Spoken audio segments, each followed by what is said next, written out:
Hello everyone, আসসালামু আলাইকুম। আশা করছি সবাই ভালো আছেন এবং সুস্থ আছেন। আজকে আমি আপনাদেরকে দেখাবো কিভাবে আপনি ইউটিউব অথবা যে কোনো ব্রাউজার থেকে আপনি ভিডিও, পিকচার্স এগুলো ডাউনলোড করবেন কিভাবে, সেই প্রসেসটা আমি আপনাদেরকে শেয়ার করব। সেটার জন্য আপনাকে ডেস্কটপ থেকে আপনি যদি সাপোজ আপনি ইনস্টাগ্রাম থেকে যদি কিছু ফটোস অথবা ভিডিওস আপলোড করতে ডাউনলোড করতে যান, সেক্ষেত্রে অনেক সমস্যার সম্মুখীন হতে হয়। তো সেজন্য আপনার খুবই সিম্পল একটা এক্সটেনশন আছে, যেটার মাধ্যমে আপনি চাইলে ইনস্টাগ্রাম, ফেসবুক, তারপর হচ্ছে ইউটিউব থেকে আপনি ভিডিও ডাউনলোড করতে পারবেন। তো সেটা কিভাবে করবেন আমি দেখিয়ে দিচ্ছি। ফার্স্ট অফ অল আপনি যে কোনো একটি ব্রাউজার ওপেন করবেন। আমি আমার ক্রোম ব্রাউজারটি ওপেন করে নিচ্ছি। তো ওপেন করার পর আপনি সার্চ বারে গিয়ে লিখবেন আইডিএম এক্সটেনশন ক্রোম। এই উপরে আমার সার্চ অপশনে আছে, এটা লিখে জাস্ট এন্টার প্রেস করবেন। করার পরে উপরে যে এক্সটেনশনের যে অপশনটা আসবে, এটাকে আপনাকে প্রথমত ডাউনলোড করে নিতে হবে।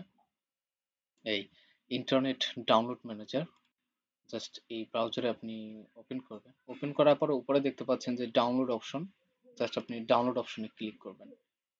ক্লিক করার পরে এখান থেকে আপনি সরাসরি এই উপরে দেখতে পাচ্ছেন যে download internet download manager, just এটার উপরে আপনি ক্লিক করে দিবেন। এখানে উপরে লেখা আছে যে use internet download manager for 30 day, আর কি 30 দিন আপনি ফ্রি ব্যবহার করতে পারবেন। এটা জাস্ট তারা বলেছে, কিন্তু এটা আপনি অলওয়েজ ইউজ করতে পারবেন। এটা অলওয়েজ ইউজ করা পসিবল। তো আসার পরে আপনি জাস্ট এটাকে স্টার্ট বাটন দিয়ে ক্লিক করে আপনি ডাউনলোড কমপ্লিট করে নেবেন।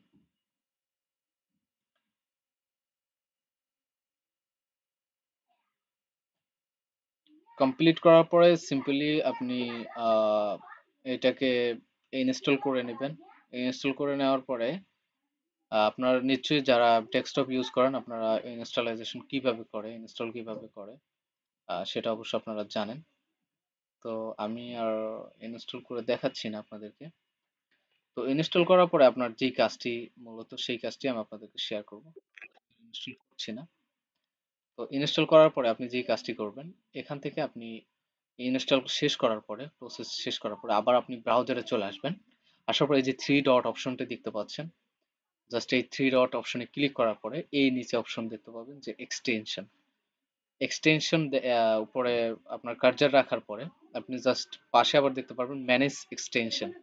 ম্যানেজ এক্সটেনশনে ক্লিক করার পরে এখান থেকে সরাসরি আমার যতগুলো এক্সটেনশন আছে সেই এক্সটেনশন গুলো শো করবে। তো এখানে এটা হচ্ছে এই যে আপনার টিকমার্ক করা আছে, এটা ডিসেবল করা থাকবে আপনার আপনার কম্পিউটারে। তো আপনি জাস্ট এখান থেকে এসে এই ডিসেবলটাকে আপনি জাস্ট এনেবল করে দেবেন। ওকে, এনেবল করার পরে এখানে আপনার এরকমের আইডিএম অপশনটা শো করবে উপরে। শো করার পরে আপনি এক্সটেনশনের পাশে যে এক্সটেনশন অপশনটা আছে এটার উপরে ক্লিক করবেন। ক্লিক করার পরে এই যে পিন অপশন আছে, এটা ডিসেবল করা থাকবে, এটাকে আপনি এনেবল করে দিবেন। ওকে, এনেবল করার পরে এখন আমি জাস্ট ইউটিউবে যাই, দেখি আমার ডাউনলোড অপশন আসে কিনা। আমি যদি ইউটিউব থেকে কোনো ভিডিও আমি ডাউনলোড করতে চাই, সেক্ষেত্রে আমার ভিডিও আমি ডাউনলোড করতে পারি কিনা সেই বিষয়টি এখন আমি দেখার চেষ্টা করব। তা এই অপশন চলে আসছে, দেখেন এই যে এই ডাউনলোড দিস ভিডিওস, এখানে যদি আমি ক্লিক করি, এখানে আমার কোয়ালিটি গুলো দেখাচ্ছে। আপনি 480 পিক্সেলে ডাউনলোড করতে পারবেন, 1080 পর্যন্ত হাইয়েস্ট। আপনি এখান থেকে সরাসরি এই ভিডিওটি ডাউনলোড করে নিতে পারবেন। সিম্পলি আমি স্টার্ট বাটনে ক্লিক করলে এখন আমার এই ভিডিওটি ডাউনলোড শুরু হয়ে যাবে।